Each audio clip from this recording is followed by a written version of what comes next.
एका कबुतराच्या जोडीने स्वतःसाठी घरटे बनवले. पण कबुतरांची जोडी त्या घरट्यात राहिली की त्यांना एक विचित्र वास येत होता. त्यांनी ते घरटे सोडून दुसऱ्या ठिकाणी नवीन घरटे बनवलं. पण परिस्थिती तशीच होती. याही घरट्यात तो वास त्यांचा पिच्छा सोडत नव्हता. निराश होऊन त्यांनी तो परिसर सोडला आणि नवीन परिसरात घरटे बांधले. घरट्यात स्वच्छ पेंडा घातला. पण हे काय? या घरट्यातही तोच वास. कंटाळून त्यांनी एका म्हाताऱ्या शहाण्या कबुतराचा सल्ला घ्यायचे ठरवले आणि त्याच्याकडे जाऊन संपूर्ण घटना सांगितली. ते म्हातारे हुशार कबूतर त्यांच्या घरट्याकडे आले. त्याने घरट्याच्या आसपासचा परिसर पाहिला आणि घरट्यातही जाऊन पाहिले. घरट्यातून बाहेर येत ते म्हणाले, हा वास घरटे बदलून जाणार नाही. वास घरट्यात नाही तर तो तुमच्या अंगातून येतो आहे.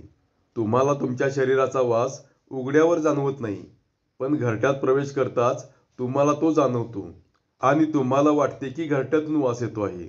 तुम्ही अगोदर स्वतःला स्वच्छ करा. वास आपोआप निघून जाईल.